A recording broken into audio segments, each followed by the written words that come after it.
अस्सलाम वालेकुम क्लास 7। उम्मीद करती हूँ आप सब खैरियत से होंगे। Welcome to the class.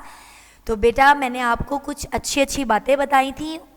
उम्मीद है कि आप लोगों ने उन पर अमल भी किया होगा और आप लोगों ने करना शुरू भी किया होगा। तो बेटा आप लोगों को टीचर या वालिदैन जो अच्छी बातें बताते हैं उन पर अमल किया करें और अपने दिन की शुरुआत अच्छे कामों से किया करें, अच्छाई से, मुंह पर स्माइल रखा करें, हंसते मुस्कुराते आप अपना दिन शुरू किया करें। तो बेटा आज जुमे का दिन है, 22 जनवरी 2021 है।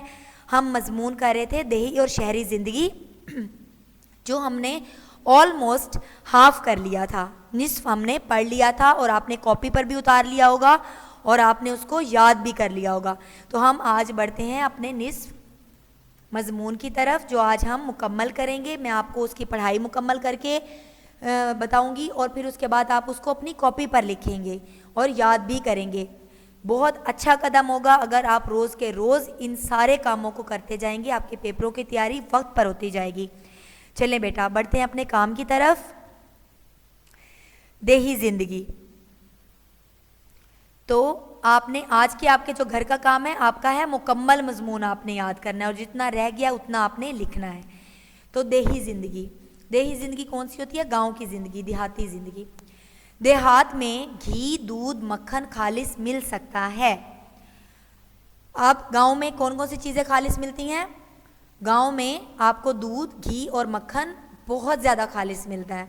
तो ये उसका फ़ायदा, आपको फ़ायदा हो सकता है कि आप गांव से अगर आपका कोई रिलेटिव रहता हो या कोई आपके पास ज़रिया हो, सोर्स हो मंगवाने का, तो आप वहाँ से खालिस चीज़ें मंगवा सकते हैं।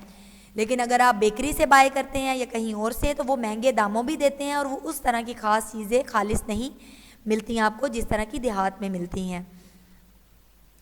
देहात में तर्ज़ मुआश ही इस किस्म का होता है कि मेहनत से रोज़ी कमाना पड़ती है।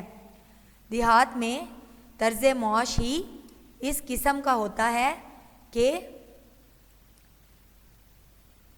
मेहनत से रोज़ी कमाना पड़ती है। अब सब लोग जब सूरज अभी निकला भी नहीं होता वो लोग जाग जाते हैं। देहात के लोग इतने मेहनती होते हैं कि वो लोग सूरज के निकलने से पहले जाग जाते हैं और अपने जितने काम उनके होते हैं वो काम अपने मुकम्मल करके, क्योंकि अगर किसी ने 7 बजे दूध लेना है, उनसे ख़रीदना है, तो जाहिर है वो 7 बजे तो उठ के काम नहीं शुरू करेंगे। शहर में तो आप लोग 7 बजे उठें या 6 बजे उठें और अपना काम करना शुरू करें, नाश्ता बनाना शुरू करें, खाना शुरू करें और 7 बजे आप अपने स्कूल के लिए निकल जाएं और जो लोग काम करते हैं वो अपने काम के लिए। लेकिन देहात में वो लोग इतने पंक्चुअल होते हैं, इतने पाबंद होते हैं वक्त के, कि वो बहुत मेहनती होते हैं, वक्त पर उठते हैं। वो सूरज से भी पहले जाग जाते हैं। सोमो सलात के बाद वो लोग अपना काम शुरू कर देते हैं।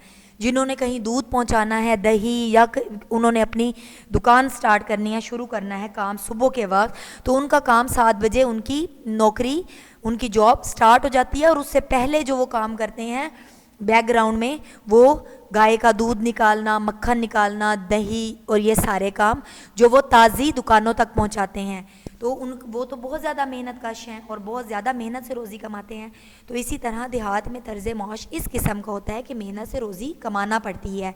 तो देहात में घी, दूध और मक्खन इसलिए लोगों को खालिस मिलता है क्योंकि वो उसको फ़ौरन डिलीवर भी कर देते हैं। और इसके अलावा भी वो लोग बहुत ज़्यादा दिल के साफ़ होते हैं, मेहनत को पसंद करते हैं और रिज़्क़ हलाल कमाना पसंद करते हैं। तो बेईमानी उनमें नहीं पाई जाती। वो दिल के साफ़ होते हैं और अल्लाह के और नेचर के, कुदरत के करीब होते हैं, इसलिए उनकी सेहत शहरियों की निस्बत बहुत अच्छी होती है। अब जितना ज़्यादा वर्किंग में बॉडी रहेगी, जिस्म आपका वर्किंग में रहेगा, आप काम करेंगे, मेहनत करेंगे, आपका जिस्म का एक एक जोड़ हिलेगा, हरकत करेगा, तो ज़ाहिर है सेहत भी अच्छी होगी। उनके जिस्म में दर्द नहीं होता, वो काम करते हैं, उनको किसी किस्म की कोई बीमारी नहीं होती है और वो लंबी उम्र भी उनकी होती है। ठीक है, देहातियों की उम्र भी बहुत लंबी होती है और उनके बूढ़े लोग भी स्मार्ट और उतने ही ज़्यादा तंदुरुस्त होते हैं इस लिहाज से कि वो भारी भारी काम कर सकते हैं। तो किसान हमारी रीढ़ की हड्डी की हैसियत रखता है। किसान हमारे रीढ़ की हड्डी की क्यों हैसियत रखता है? क्योंकि वो हमारे लिए सारे जितने भी बेसिक काम है वो करते हैं और उसके बाद बाकी काम यहाँ शहरों में भेज दिए जाते हैं। तो यहाँ पर लोग सेल करते हैं, बेचते हैं वो चीज़ें जो वो बना कर भेजते हैं यहाँ पर। तो वो लोग किसान रीढ़